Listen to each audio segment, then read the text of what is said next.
The Rock, San Clemente Island, where the windy northern tip of the island is Bud's country. It's at this modern compound that Class 224 will spend their final 4 weeks of training. Out here, it's the ideal training ground for them. We have weapons ranges, demo ranges, and a lot of good terrain for them to patrol in. The first night we arrive at San Clemente Island, we like to give the students a good confidence builder. We have the night swim for them. Before we put them out in the water, though, we like to show them shark videos. Just to kind of raise the hair on the back of the neck when they get in the water when it's dark. You guys spread out. You're like a little chum pool for the damn sharks when they come. Yeah. They swam over top of a huge manta ray. I'm not sure, 7, 8 feet. You think everything's a shark. Once they show you a drawing or they tell you there's sharks out there, everything you see is a shark. And it's probably one of my fastest swim times yet. On the windswept mesa overlooking the camp is the rifle range. It's here that the men will spend day after day of basic weapons training and maneuvering drills. A lot of guys come here who've never shot a rifle before, so they have to start out at a really basic level, just target shooting.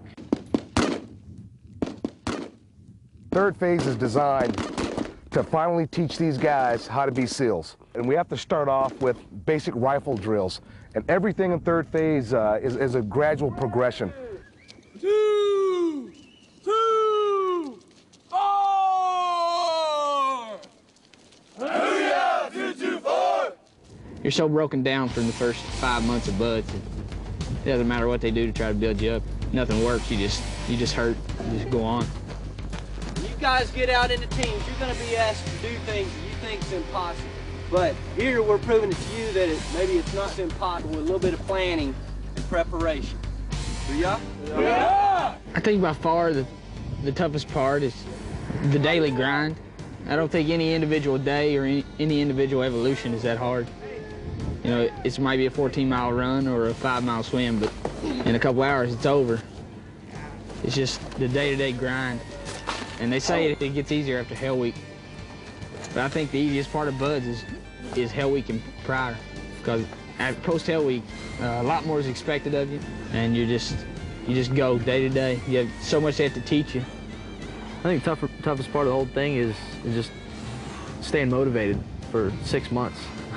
6 months is a long time to do this every day, day in and day out, and it doesn't get any easier. During Tactics Week on San Clemente Island, we teach them a lot of different classes: reconnaissance, patrol, over the beach, prisoner handling, raids, ambush. Get out of the ground! Front clear! Right clear! Take your time. I have security. Cross your legs! Put your hand behind your back. Look to the right. It's all part of learning the tactics, tools that we use, tools that we need as SEALs to do our job. They're right now doing it in the daytime. We never do any kind of operation in the daytime in the SEAL teams, but they've got to learn it. So we need to be able to watch them and see what they're doing and making sure that they're doing it right. Out on this beach out here, we're going to be doing an obstacle load. We got a bunch of obstacles underneath the water out there at about 10, 12 feet. We're going to be swimming out satchel charges filled with C4 explosives. We're going to be setting them down, mounting them on the obstacle themselves. This is, of course, to simulate blowing them up for an invasion force coming in that, they might tear out the bottom of a landing craft. This is what, like the original UDTs, their main purpose, their main job besides reconnaissance. Each one of these blocks is 1 1/4 pounds of C4, and this yellow stuff you see coming out the front here, at the top of it, this deck cord. This is what we use to tie into the trunk line, which is going to be run to each one of the obstacles that are out in the water behind me. We tie in with a right angle knot into the trunk line so that when they detonate it from the shore up here, it all goes off at once. I think the biggest thing about it is for us, for all of us here, it's our last great evolution of Buds.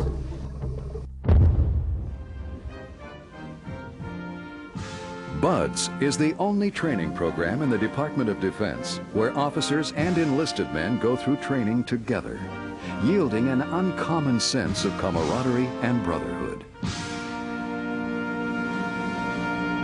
Very few ever get to where you are today.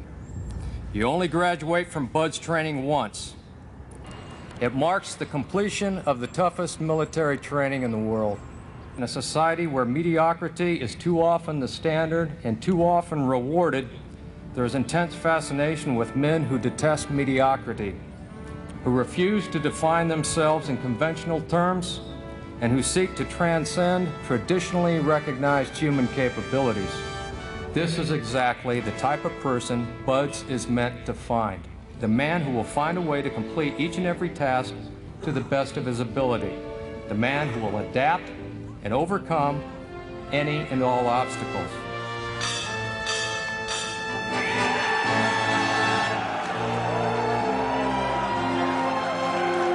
I feel good.